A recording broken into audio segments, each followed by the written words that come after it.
For game number 3, SKT get with the respect bans towards Yellow Star. Those are definitely necessary.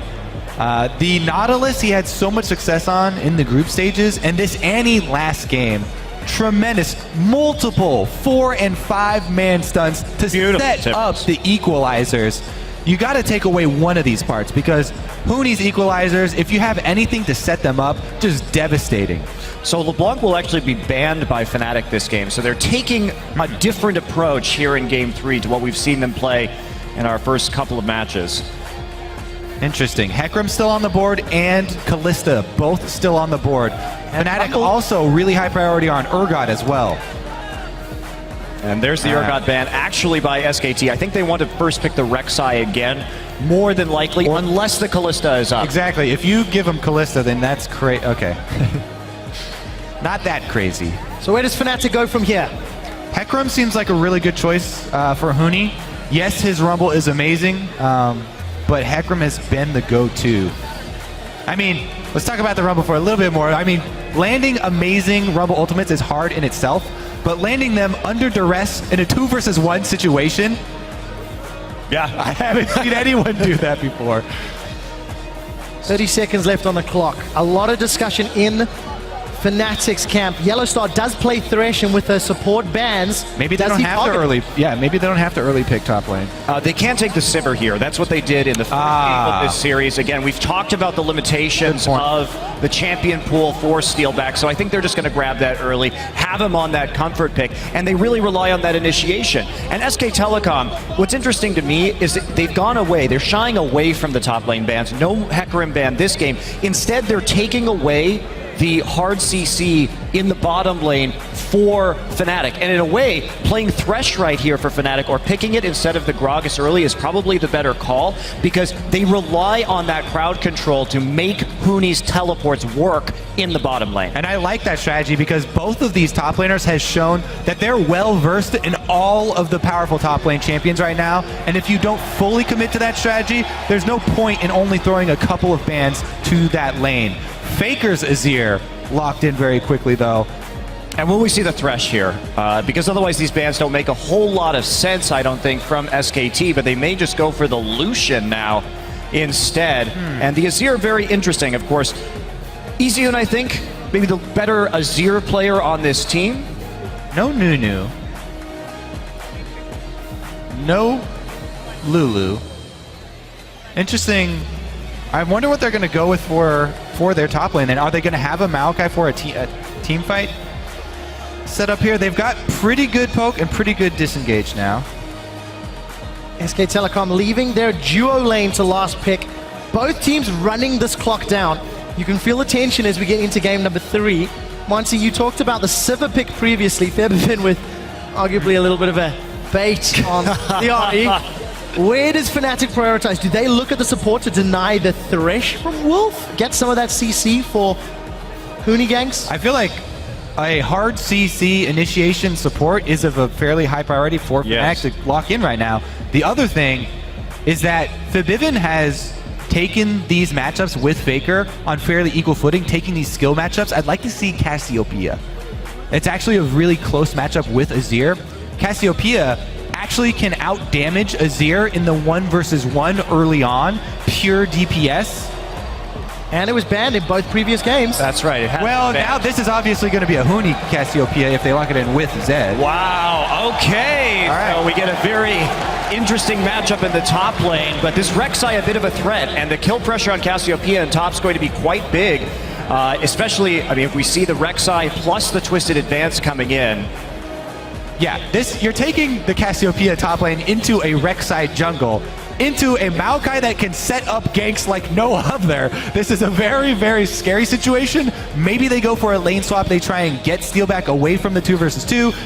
They try and get, Cassiopeia into an easier farming lane. Yeah, but the problem with Cassiopeia, even in a lane swap, is how easy it is to dive under the turret, right? Very if true. Bard and Rek'Sai show up, if Cassiopeia is sitting under the turret, and Cassiopeia doesn't have any other options. Cassiopeia can't really go do the jungle that well, so Scary, scary stuff. The top lane Cassiopeia worked against Team Solo Mid in the very first game of the mid-season invitational for Huni. We do see the duo lane locked in for SKT.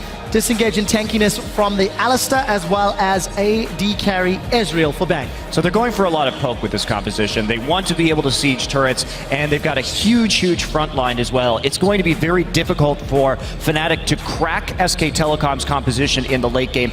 They are going to be the ones going for picks and split pushing. This is so similar to game 1 SK Telecom team composition. And this is Fnatic not being afraid to take a risk. It's very, very daunting to run this fragile of a composition into a team like SK Telecom that have such a beefy front line here, especially with the Alistar also locked in conjunction with the Maokai. And Azir also has great protection for Ezreal. This is going to be a very strong late game front line here for SKT. And there is the Leona. All right, picks it is. Full pick composition, really, from Fnatic. Yep. They need to set that up. Fabiven's going to have to get that early lead to see if he can make some split pushing happen right here. But the Ezreal coming in for Bang, it is still occasionally used as an AD carry in Korea. We do see it from time to time, and we have seen it this season. But look how conservatively they're playing. It's going to be really difficult to turret dive that particular duo combo. They just want to play safe. And I think that's what, I'm pretty sure Koma came up to them during that break. They're like, just calm down, guys. Take a breather. Don't fall behind in the early game. We'll pick a scaling composition, play as conservatively as possible, take away some of Yellowstar's hard engage, and we'll see what we can do. And the thing about that is, the AD Ezreal takes a bit longer than the mid Ezreal to get to that point where you can make the move. So they really do have to take the early stages cautiously. I'll find out whether or not SKT can make it work. It did in game 1, convincingly so in game 1. Absolute control from the moment the match played out. Yellowstar will be looking to land those solar flares on a champion that, truthfully, he made his support name on a few years ago. Game 3 of this best of 5 head-to-head is 1-1. You know the hashtags by now. There's the team comps on your screen. For Fnatic, go big or go home. That is their play style, and they are sticking to their guns. SKT, I'm looking for solid play. From Fnatic, I'm looking for exquisite skill shot accuracy. If Reignover can get some really, really good Gragas ultimates, then that can open up opportunities for them. But they really have to execute this with a lot of precision. And you know, moving forward too, in this tournament, the conservative style, I think, is how you have to go, because we have so many aggressive teams right now. You just want to wait for the right time to strike and take that high percentage play instead of just scrapping it out all over the map. If you can do that, Fnatic has a little bit of a different philosophy, I think, but see what they can do right here. Huni going to be chased away by a sapling. No sapling start yet for this Maokai, and no indication quite yet of a lane swap. A fan out start from everybody, matching their opposite numbers. No deep wards yet either, Kobe. All right, so we mentioned the dangers of a Cassiopeia top. However, if she gets a lead on Maokai, the range versus melee matchup is so punishing with her, because once she lands the first tick of poison, she can go for a kill. Yeah, obviously quite dangerous there. Although in this particular comp too, there's almost no way. When we think about Cassiopeia, we typically think of this big 5v5 team fighting champion, but with not too much of a front line right here, it'll be difficult to actually pull off in a 5v5. The strategy here is, whoa. Nice. Yellowstar is able to interrupt the early experience advantage for Faker. But he took a huge chunk while doing it as well. And lane swap, probably not going to hurt him too much. Yeah, so lane swap will be coming in right here, not wanting the 1v1 for Huni, but that's going to make it pretty difficult for Huni to farm. A little bit of delay right there, and we will see Wolf helping out at the blue buff. Yeah, both junglers.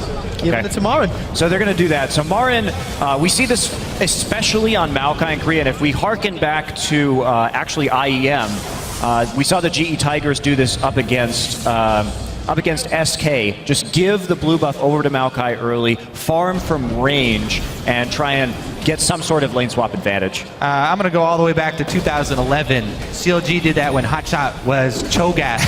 That was one of our earliest lane swap moves, was to give a level 1 blue buff to Hotshot. And he sustained because nobody had ever seen a 1 vs. 2. History lessons at the mid-season invitational. Ladies and gentlemen, we did see Rainova invading on the stronger side of the map for Fnatic to steal away SKT's red. We'll see whether or not Yellowstar's Leona can look to help out Huni's Cassiopeia. That's a level 1 snake. Tower dives, you say, Monty? Yeah, I'm a bit concerned. Yellowstar is going to sneak in to... Oh, can he get actually under the turret? Oh, he used his stun to kill the ward. Will the cooldown be back up for this tower dive? Maybe the presence will be enough to scare them off. Yeah, so he can't target on execute. Yellowstar really getting there in the nick of time. Nice map movement. As soon as the wave hits the tower, he allows Huni to clear out, get that experience. Takes a couple of Mystic shots, but no real threat right there as SK Telecom look to close in. So Bengi looking to punish the immobile champion of Cassiopeia, and Fnatic reading that, anticipating it, and letting Yellowstar roam up. Yeah, it's just good lane swap play. I'll give you that one. Let me pause for a second, give a little rant though. Calling champions immobile right now, so people... Oh, here we go. Wow, we'll get to that in a second. Bang does get caught out with the stun, and Huni continues to chase. Professor Kobe, fool me. It's just a little pet peeve I have because people use it so much. Immobility is an absolute term. There are not varying degrees of immobility. If you're going to call him, a low mobility champion, she can still slither around. All right, touche. The low mobility Cassiopeia. Yeah, I like it. At least we can still use immobile on Galio. Galio and Xerath. I'll give you free passes for those two during their ultimates. The last time I heard that style rant was the rotation versus translation debacle. That was a fun one. Of Worlds last year, I believe it was. So, anyways, let's get back to serious business. Rainova is going to land the big belly on Faker. Faker's going to get away, and that's Featherman going forward. He's taking some Sand Soldier poke in the Ignite. Will not get the kill. But Featherman really playing aggressive into Faker. We actually didn't even touch on the fact that Featherman keeps trying to take assassins into Faker, and Faker keeps going barrier. Trying to play that aggressiveness and call Bengi over for moves. Right now he's at the bottom lane, though. They want this kill. Spell Shield will be available. Bengi trying... Actually going to get an angle here. Steelback playing pretty close to that wall that Rek'Sai can just tunnel through, but... How greedy is Steelback, though? Very. All right, just checking. I've seen this happen many times before, Kobe. But Bengi does recall, so the threat gets reduced. After Martin just got the spell shield off, too. So Bengi with a lot of time spent looking for ganks in top and bottom lane, but not finding anything. Rainova, on the other hand, his first showing does manage to get the barrier. So different priorities for the different junglers. And we need to keep track of those CS numbers. Huni marginally behind Marin. However, Bang 10 CS up over Steelback.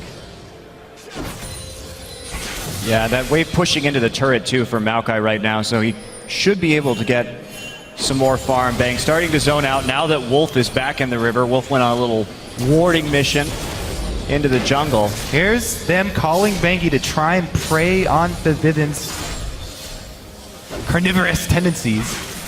We need to take a look at the setup in the top lane. TP is going to be available for Marin in a second or two. Not available for Huni, but he's luckily in range. Illustar gets head-butted down the river. Baker and Bengi are coming up. Looks like they are going to back off. Not finding a play right there. They were hoping Fnatic might commit to the 2v2. Yeah, really good communication there from Fnatic. Vivian alerting the top lane. They had to play really defensively. Wow, that's a flash from Marin again. Rainova with an early game impact on Gragas. Same jungler that he had a great impact on against Team Solo mid in a similar gank pattern. Gank mid, then gank top. They're going for the tower dive. Marin 6 though, Steelback does have on the hunt. He used that a moment or two ago, and it was first blood to Marin. Steelback's going to take a turret hit, and that was hard. Yeah, Maokai had just hit 6, so had his ultimate for the damage reduction right there. A little bit of a weird attempt, and a very dangerous one at that, into a 2v1 tower dive with no Grog Assault. Plus, you're doing it while the teleport's up for Maokai, so he can teleport back to the lane and pick up most of the minions that are... Oh, or he can teleport top. Yellowstar gets interrupted, gets butted back with Huni, does not have access to that petrifying gaze, and he's just been exhausted. Yellowstar's looking for the flash. He should be able to get away, and that's a teleport trade for an Ignite. Questionable teleport there. They did lose the entire wave then, so he wasn't able to go back and clean up that minion wave. Gonna have to walk all the way back down to the bottom lane. Same as Steelback, and he's coming back with a BF sword.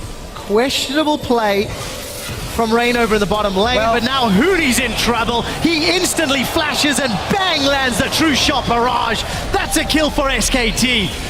Well, Marin's patience pays off. That was actually very deceptive. So what happened there, Marin comes into this lane with a catalyst, and they're starting to think about lane swapping right now. Now the question is Fnatic going to make a dragon play? But considering that Fabivin just went back, it may not be possible. So they thought that they were going to swap the duo lane back into the bottom side, and just that patience right there paying off. But can they get a dragon off of it? Looks like they probably will be able to, They definitely should be able to. I don't see any way SKT can contest that. With Fabivin at full HP in the mid lane, Faker's very vulnerable, cannot venture into the river by himself as Azir. Dragon secured by Fnatic, tower defended in the top lane as well. Fabivin's gonna steal the little raptor away. Small CS advantage, and every time we look middle, he is trying to poke out Faker. Difficulty to kill though.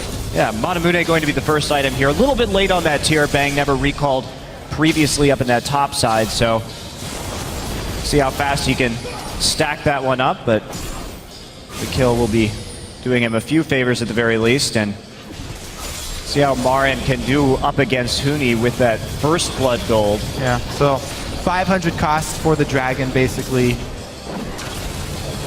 Or actually, no, the first blood gold didn't even come from that. That was the dive choice.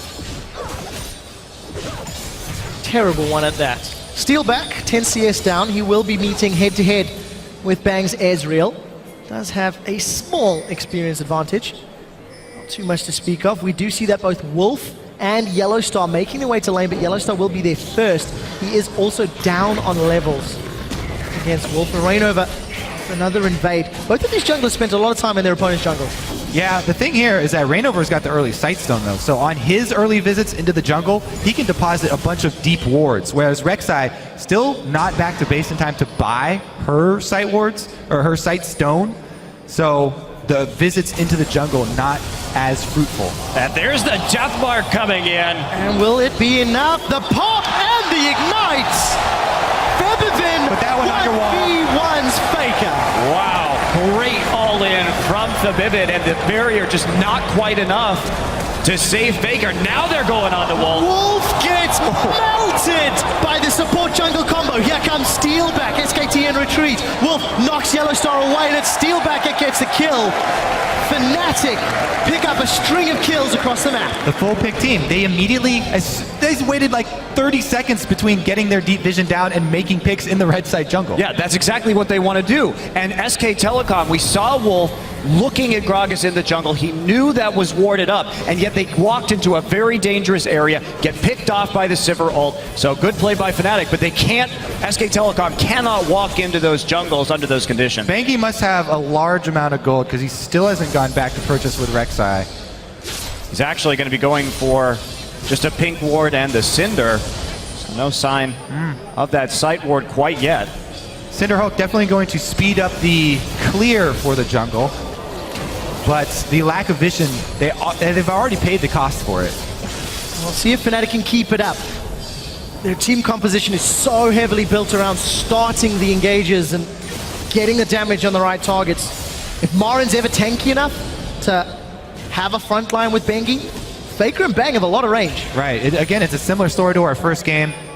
SK Telecom, they're trying to play it safe. Avoid these picks, avoid these skirmishes and speed plays that Fnatic are going for. Try and wait to the point where they build up their front line and they can have those consolidated battle lines for the fight. And not only that, but that, oh wow, Faker actually going in onto Fabivin. And that's a shadow into the flash. Faker manages to get that summoner spell with the threat of Bengi as well. And setting up the siege as well, because it's going to be really difficult for Fnatic to actually control any kind of situation if there is a 5 versus 5 siege going on. They have Cassiopeia as well as Sivir and Zed for wave clear. Gragas is also a pretty good wave clear jungler. See if it's going to pay off. Yellowstar has just hit 6, and he has a penchant for going aggressive. Wolf still does not have access. He's not got his ultimate, and Steelback flashes forward. The next sword attack secures it. Here comes a teleport from Marin. Hoonies is a couple seconds later. Cancelled from Marin, cancelled from Hooney. And the top laners decide to stay put where they are. Oh, here comes Rainover. Bang able to Mystic dash as well away. Oh, I completely forgot the next spell. Name of the spell. Something I'm actually... shift. Back at me. I'm actually disappointed. Quick shot. You're the one known for ability names, right? You know when you have it on the tip of your tongue and then it just poof disappears. All right, well, an interaction that I was actually looking for in the top lane during those teleport channels, if Hooney's close enough, a free Petrifying Gaze onto Marin channeling teleport could be disastrous for him. So you have to be very careful with where he starts channeling his teleport. And there's a turret going over to Fnatic. That'll increase their gold lead to a very healthy 2.5K. Dragon's going to be coming up soon. Looks like SKT might want to take a crack at it, but it is going to be pretty difficult. I'll see what SKT do decide. 2,000 gold down again against an aggressive pick-making team. Faker eats 2 shurikens. The knockup is interrupted as Featherman materializes. Ignite plus 1 more. That is 2 1v1s in a game. Featherman is studying from the porn style of mid-lane play. Get a solo cam on Febiven right now. That man. Whoop. Wow, Marin and Hooney going toe-to-toe, but there's backup here for Bengi. Petrifying Gaze available. Let's see, that's a 2-man stun. Hooney's turning the poison over to the Queen of the Xerxai. Flash has been used. Gonna try get that movement speed as much as possible. It's not gonna be enough. SKT will get themselves another kill.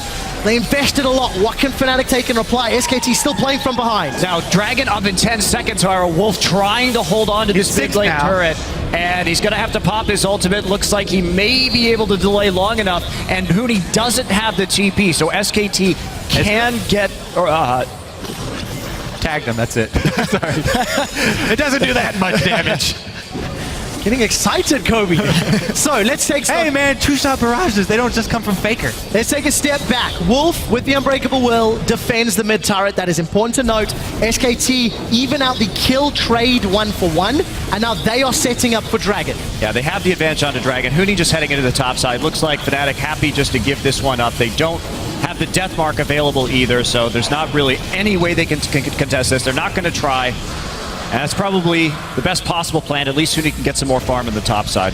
1-to-1 as far as Dragons are concerned. Marin with the Home Guard Mercury Treads on his Maokai. See if he can get himself to respond to this heavy initiation style of play that Fnatic are bringing to the table. And there's this 1v1. This is what you asked for, Kobe. Well, I was thinking a face cam, so we can actually see his reaction after he gets the full range shuriken to land on Faker and get another kill. Grinning from ear to ear is Febiven. I'm sure production will make it happen at some point in the show, Kobe, as per your request. Yeah, those solo kills are absolutely huge as well, because that's what's going to power up Fnatic's ability to split push and actually get enough gold to come out ahead in the late game. And again, we keep looking at Fnatic.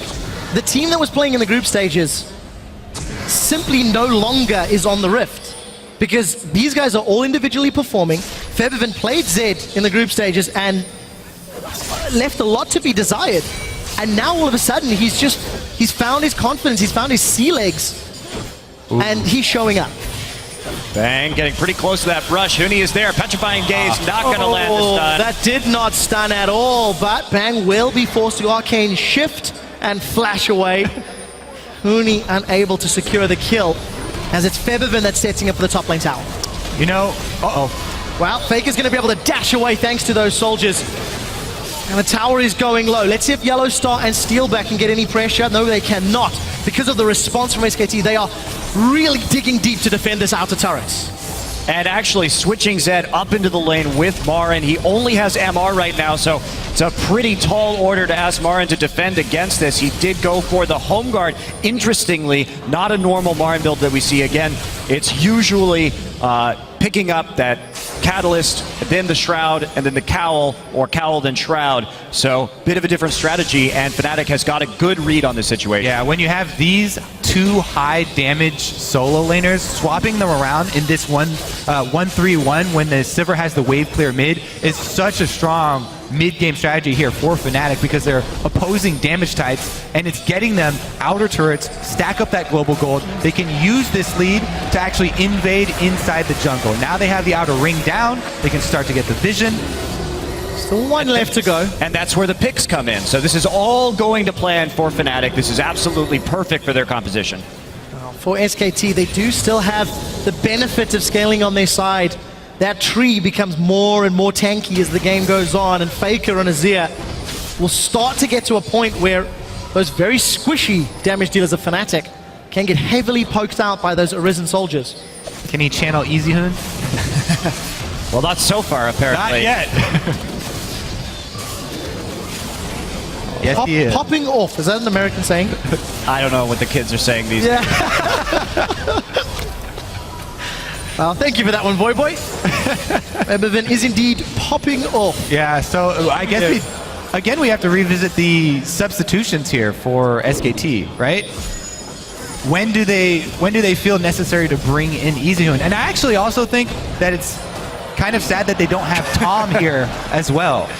Because the last couple games, you talk about Fnatic being sort of a different team than they were in the group stage. Banky's looked like a different jungler than in the group stage. Ebevin wants to cut down a tree, but he's got Yellowstar to help him out. This is a 2v2. Support in mid versus top and jungle. We do see Marin going down and Febevin's in retreat. Bengi's looking for a prey seeker, but Yellowstar is body blocking and pulling it off. On the hunt coming in from Steelback as the stun lands onto Bengi, but Bang gets himself a kill. He's now on the board of the second one, and Wolf is looking for more. There's a flash from Steelback. He should have Spell Shield. Oh! Away, and Wolf does not connect.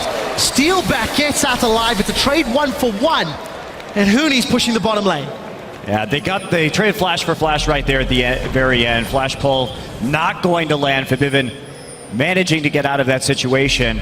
Bang also still has his True Shot barrage, so interesting that he decided not to use that. Very focused on the True Shot barrages. But you know what? That's also why you can do Pulverize Flash and there's no reaction time. Oh, Petrifying A's again does not connect from Hooney. We did see Faker throwing down the passive on the tower. Rainover in full retreat. We did very briefly see that targeting laser from the Azir turret onto Rainover, so I assume that's just a graphical thing that we should be able to resolve. So trading 1-for-1 in those kills, though, in those side situations is actually highly preferable for SK Telecom because they relieve the pressure in that situation. There's no more turret chip damage going down, and it prolongs the game until they can get tanky enough to deal with some of these split pushers and actually just force Baron over and over and over again. The reason why Zed is a pretty, in my opinion, risky pick in this particular meta is that you need to team fight around Baron. You need to team fight around Dragon to prevent the 5 stacks coming in. And when you have Zed, you have to have such a big lead because he has to one-shot somebody in a team fight. If he fails to one-shot somebody in a team fight, he's not actually particularly useful. And that means you need a big gold lead to do that. And so it's... Is this enough of a gold lead, Monty? You're looking at around 4K, 2-0-1, a CS advantage, towers are down. Is it getting there? It's getting there for sure. Yeah, time is definitely running out. I definitely agree with you, and it's even more so in this game because Maokai is such a great counter to melee AD champions because if you can't get in and one-shot somebody, you can't get back out either. The targeted snare is so good against champions like Zed, like Talon, these melee carries. And not to mention, I mean, once the Hourglass is finished onto Azir, also that creates even more problems for target selection. And with all the Hourglass and tankiness right now, Zed in the late game, his targets you just start to fall off one by one. The QSS, and then you have the Hourglasses, and then who are you going to target? Basically, You can't target Alistair. You can't target an Ezreal with QSS. There's literally nobody to deathmark. On the assumption that is all playing out, Huni could theoretically hit a Petrifying Gaze. He's not done it the last 2 times we've seen it being cast, so we'll have to see if he can bring himself back up. But time, again, is what SKT are looking for. They need to use that True Shot Barrage to defend, use the soldiers from Azir, and stall out till they're tanky enough to deal with Zed. But even if you hit the Petrifying Gaze, the beauty of the Alistair pick in this particular situation is that you just pop the ult, and then you punt Cassiopeia out of the fight, right? It's one of the best anti-Cassiopeia picks you can have. I definitely agree, and that's why we really have to re-emphasize the precision point for Fnatic. They have some tools like the Gragas ultimate and the Sivir speed boost. If they can get the split that they need and try and disrupt the battle lines, that's their hope. Their hope is to make that small opening and jump on it. Well, I did get confirmation from production really quickly. It was the visual bug from that Azir turret. Players are restarting their clients and getting themselves back into the game. I'll keep you updated if anything changes. As per rules, not allowed to talk during the pause. So you see the players using Morse code. Chatting away. Don't start that. Don't start that. It's hard to make it out with this audience, though. They're fired up. Well, I think it's fair to say very few people expected Fnatic to perform at this level in this series. I was not one of them.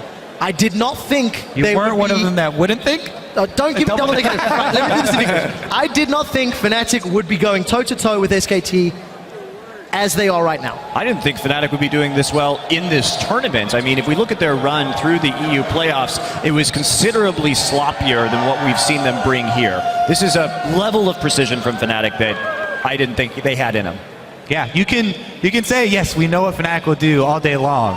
But if you aren't in place and you aren't able to execute in-game, these plays come so quickly from Fnatic, and they're so crisp right now that they're still working. Yeah, they absolutely are. High risk, high reward style of play. On the assumption they find those picks, they lead to towers and objectives. On the assumption they don't, then obviously things go completely awry. Just again, another update, guys. We are in fact restarting the SKT clients as well.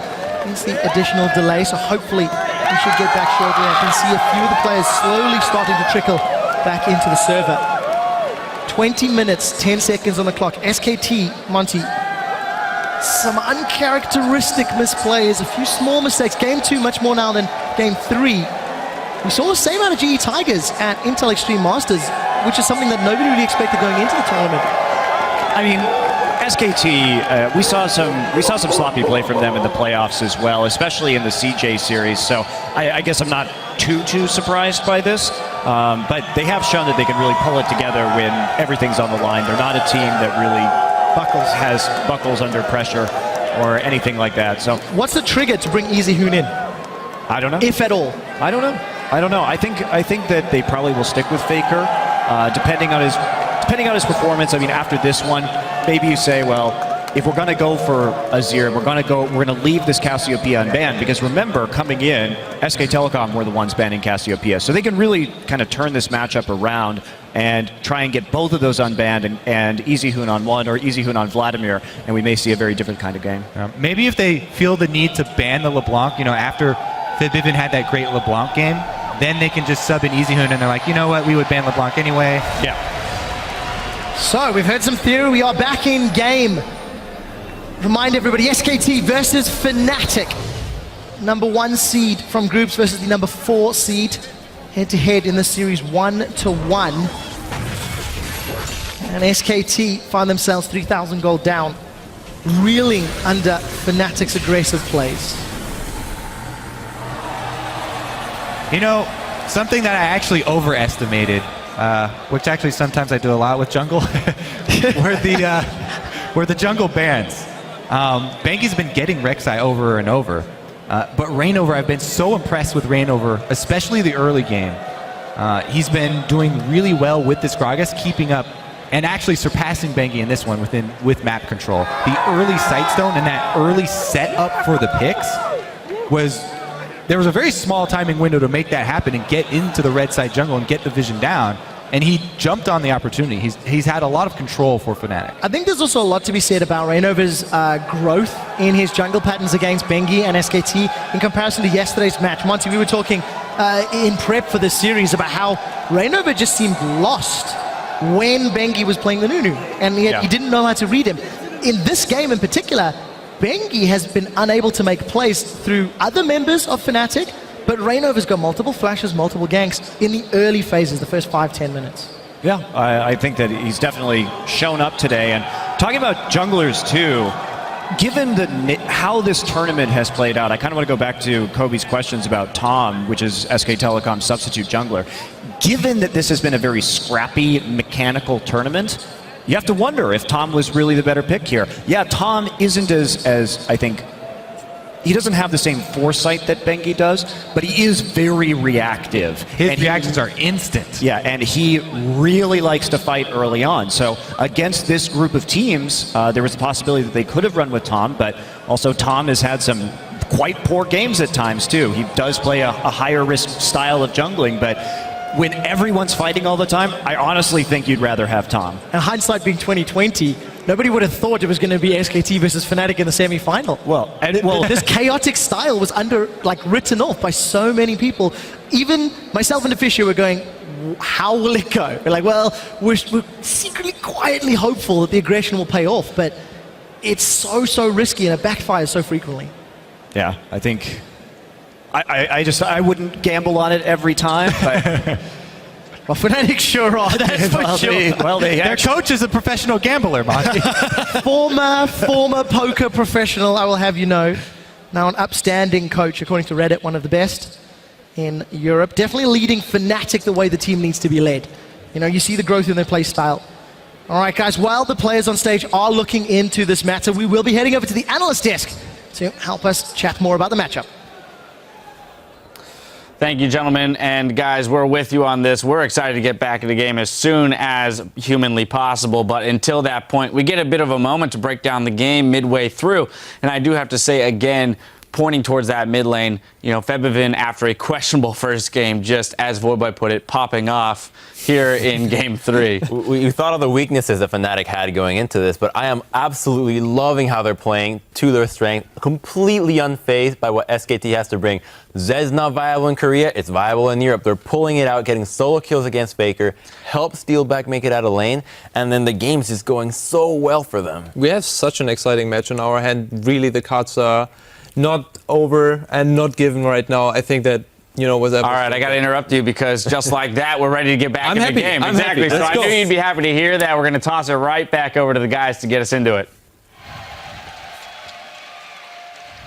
All right, welcome back to Tallahassee, Florida, where we are in the third game of the first semi-final. The mid-season invitational. I am quietly hopeful that this will work out. Sheepy obviously happy as the only analyst desk member to predict a Fnatic win, as it looks like Fnatic have control. However, it is still very early in this third game. Yeah, honestly, they should have control in this stage of the game. yeah, it's pretty expected at this stage that they would have it, but we'll see how this next Dragon fight goes, if SK Telecom wants to commit to it, or if they're going to be happy maybe giving this one up.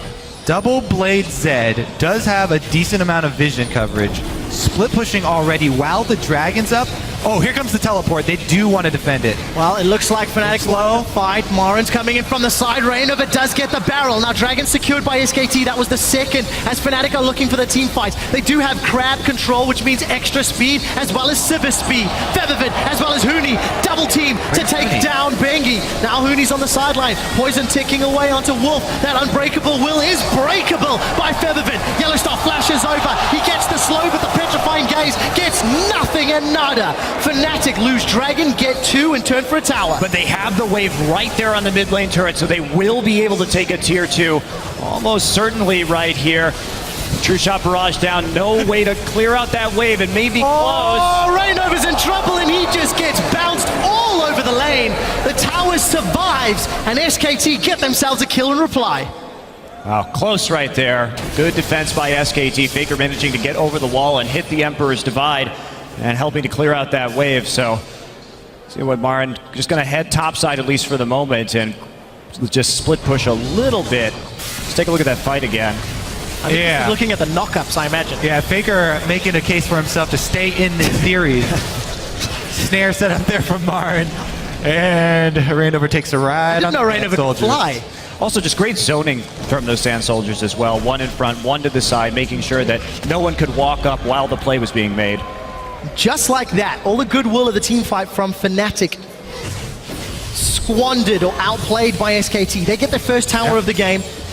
They are still a few thousand gold down, but there'll be a lot of free time on this tower. In fact, Febiven's just going to look for the kill. Bang will secure it. Febiven unable to defend. Yeah, and keep in mind, with the tower discrepancy, you know, some of this gold can easily be taken back by SKT, so they get a pretty good chunk of it there. One more left in mid. The outer turrets are pretty easy to knock over, and they can try and claw back into this one. They do need to set up more defensive wards, though. Ticking time bomb slowly getting scarier for Fnatic. Frozen Heart picked up from Marin, so reducing some of the threat from Febiven and Steelback. Still needs some more MR on the side of SKT to help deal with Huni, but let's also be honest, Huni's not hitting those petrifying gazers. We've seen multiple in a row now, just not finding the mark. Bang is going for a poor man's build here with pieces of swords. Got the cutlass. He's going for all the poor man's builds today, Kobe. So he will be a rich man in 20 minutes. Which is funny because he actually was the one who started out with 2-0-0 on this team. So picking up the kills and staying even in farm as well in that lane swap, but not really getting a whole lot right here. And CDR boots? Gotta get that. I'm just gonna leave that hanging. Tell me more, Kobe. What is your opinion of CDR boots on AD Ezreal? You can get more attack speed by firing off more spells with Ezreal. Oh boy, Fnatic just going for the Baron. Pings wildly coming in from SK Telecom, and they're going to back off. It's a nice try, though. You have the Zed, you have the Cassiopeia. Might as well make an attempt. One of the advantages of running the more risky, precision-based team comps that have more damage, you can put a lot of pressure on those neutral objectives because you can take it so quickly. Even though Cassiopeia is at half mana, you'd really like to get her a blue buff before you do that. No teleports for either top laner. We did see Febiven shoving out the bottom wave, but he's now moving in the jungle. Yeah, they have plenty of wards there to see exactly what Febiven's doing, so he's not really going to be able to get an angle onto this fight coming up. Marin actually going to abandon it now. The split push isn't going on. They may want to try and create a pick right here or get a 5v5. Now, Febiven is in lane. Push out that wave. Fnatic going full EU and starting the Baron dance. Febiven gets poked down by the Conquering Sands. And now Fake is starting to come into his own. Hourglass almost completed. Look at that tower. It is shredded, and SKT even out the tower kills. It's a 2,000 gold difference, and Faker, he wants blood. He jumps onto Febiven. And they're just going to go for a continued siege right now. They want to break up this this split pushing that's happening. They have a slow push developing in the bottom side as well that's going to have to be dealt with. They're going to back off. So Fnatic also have to do a better job of coordinating their wave clear. Gragas off to the side. Zed actually used his combo for harass rather than going for minions there and made it very easy for SKT to knock down that last outer we were saying was easy gold for them. So, poor man's build starting to come into effect. Muramana complete now. And also that Blade of the Ruined King, so that'll give him a little bit of extra survivability. And the Hourglass for Faker just a few seconds ago. Big item spikes with the not big enough gold lead for Fnatic. Yeah, crucial items. Is he going to turn the Sheen into the Trinity Force or actually an Iceborne Gauntlet? I would go Gauntlet here. And go for the super annoying perma-slow with these cooldown reduction builds to try and kite Zed. It's not only kiting Zed, but Cassiopeia as well. Cassio won't be able to close that gap, and they have so many short-range champions here. The Sivir, too, would be affected by that. So I think you just go full tank here. I kind of like to see an early Quicksilver Sash on him, though. Right now, he's got a decent amount of damage output.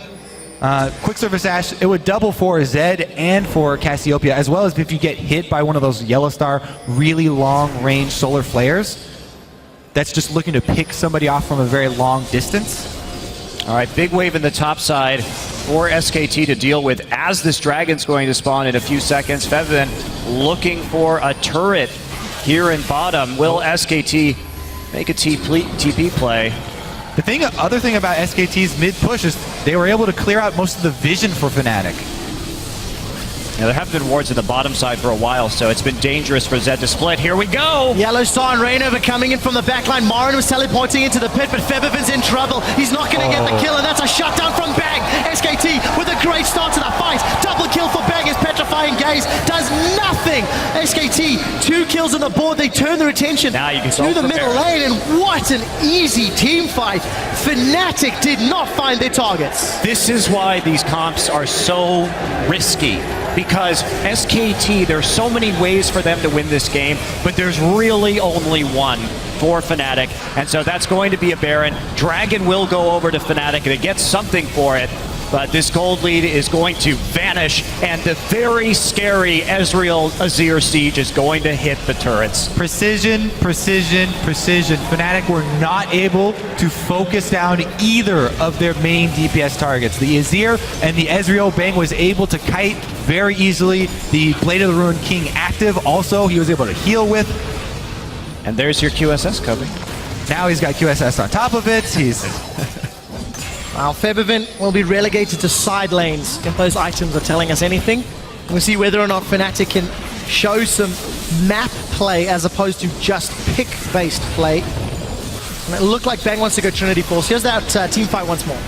Yeah, just coming in here, I mean, Bang does have to flash out of the way right there, but Febiven gets focused by Faker and Bang. There's a True Shot Barrage that just takes him out. His kiting, there's no more damage to deal with him really, while Wolf and Marin are just absolutely denying on the side. Wolf in here, the bouncer at the end keeps both Steelback and Huni out of the fight for the duration of his ultimate. And as soon as his ultimate wears off, tag team with Marin. Okay, your turn to tank now. I'm out of here. What a fantastic pickup for Wolf.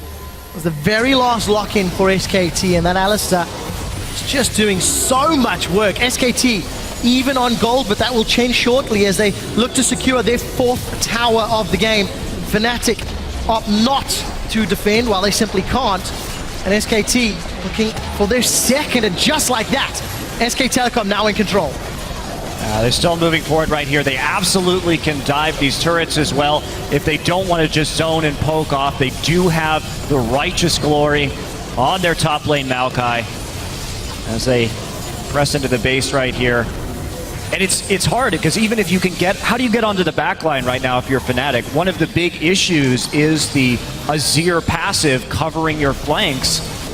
So there's not, you can't kind of ninja your way around the side and hope to one-shot somebody, really. Siege tanks complete for SKT. They've got the front line. They've got the power to back it up. Well, SKT now are strangling the life out of Fnatic. Got themselves a number of quick towers in succession. Baron, about 75% of the time has been used. And they're just going to keep shoving these waves out, setting their sights on that top inner turret as the last remaining one before they opt to take down the inhibitor turrets. Now, there is a fair amount of wave clear on Fnatic's side if they can stall the game out on the inhib. Yeah, if they use it for wave clear. They were using Gragas barrels on the side for harass, Zed combos for harass. Yeah, Trinity Force now done for Bang also, so he is not going to be going for the Iceborne. Instead, feels safe enough with that QSS, and I think they have enough tankiness that tons of damage. Will be A-okay, and he does have the tons of damage now. I'm shaking my head at you, Copy. I can see you. Hello. But nobody else can. I'm letting them know I'm shaking my head at you. So SKT, you see Wolf knocking away Rainover as Bengi jumps in, secures the blue buff. Need to see Large Rod as well as Hourglass and Morella Nomicon for Faker, looking for the burst. We saw Easy Hoon go Luden's Echo yesterday. We had a chat about that. I think it's really bad. Yeah. But the wave clear, boys. Okay, they're shaking their heads at me, right? They're shaking their heads at me. It will be a death cap for Faker, not the Luden's Echo. And Febiven trying to set something up. The game is stalled out. SKT playing it safe. And outside of that blue steel, maybe waiting for a dragon? So much for Fanatic, Bush. That minion got too close. They start picking him immediately. Well, Is he still in there? no, he's Okay, he actually moved out. All right. He moved He's making s'mores. It's been a long day, gentlemen. We do see Hooney. He's in trouble. In a very dangerous position right now. They don't have vision to really make that kind of play, and he's going to try and flash. Bang just turns his back, and That did not work out for Hooney. He's going to put the shield down, but it will be Bang. That goes unstoppable. 5-0-1. Hooney way out of position. Now Morin, he's going to jump onto Rainover. Rainover's already flashed. Steel back, holding onto On The Hunt. Here comes Febiven, trying to put some damage down. On The Hunt in reply, but it's a 4 versus 5 at best. Faker gets himself a kill. That's his first of the game, as Yellowstar forced to flash in defense. SKT punish Fnatic for being out of position, and they look to secure their first inhibitor turret of the game. When it rains, it pours. Hooney gets caught out, then Rainover, long walk back, belly slam into the wall there, and he goes down as well. Inhibitor for SKT. Floodgates have opened, Monty. yeah, the floodgates have indeed opened, and they've got to drag it up in 40 seconds. SK Telecom looks like they are likely to be able to get there in time, and then perhaps transition over to that Baron. There's the Void Rush coming in. Is Bangy going to die here is the question. Let's find out. That's a lot of damage. The burst comes out. The boomerang secures it. It's the farm alarm to get farm. Interesting decision right there. He wanted to set up on the map, but Marin's still on the top side, and they had actually plenty of time right there, so a bit of a terrible, terrible Void Rush. Fnatic with a numbers advantage now set themselves up for Dragon. Looks like SKT are around. Could a true shot barrage steal? Hey. No, it cannot. Good combo with the Mystic Shot, almost tagged it. Still, Fnatic get their third Dragon. We're still a while away from any threat to 5 Dragons, which may be Fnatic's only hope. Because they can't deal with the siege, they can't deal with the wave clear, and they got those 3 outer turrets within 20 minutes of the game. And since then, it's been all about the Koreans. They can take a lot if SKT get a little sloppy here and, you know, walk towards one of those brush where they don't have vision. Uh-oh, indeed. Hooney looks like he's going down. The red buff is ticking away, and Bang is dominating. With this swag, cool guys don't look at explosions, Peel. Bang has been so good in playing against the Petrifying Gaze. Yeah. His mechanics are crazy when trying to dodge that one, turning his back at the perfect time multiple times this game, and a great read on the 1v1. Here comes Fabivin, though. Well, we do see the deathmark. I think that was used a little early. Will the pop? Oh, we do see in the background it's going to be Fabivin taken down. Rainover gets knocked up by Bengi. Steelback is trying to do what he can. Solar Flare comes down, but it's 3 versus 4, and the true shot barrage tags 2. Rainover gets a small heal as he tries to get away. Multiple knockbacks, knockups, knock everywhere, and knock down onto Steelback. SKT with 4 members of Fnatic dead. Super minions in the middle lane. They are setting up on the top lane. They want more. They're going in right now. I think they'll just take the inhibitor and then back off. They can always go back and get the Baron later on. No need to push that advantage. Well, Faker says otherwise. Okay. All right. He wants Hooney. He takes him down. Yellowstar, the lone member standing. I think Faker had something to prove after that previous game, and that felt personal. 14-9, 7,000 gold in the lead. Only Featherfin and Yellowstar standing. SKT are knocking on the Nexus. This is going to be 2-1, and Faker at 5-2-5 takes the series 2-1.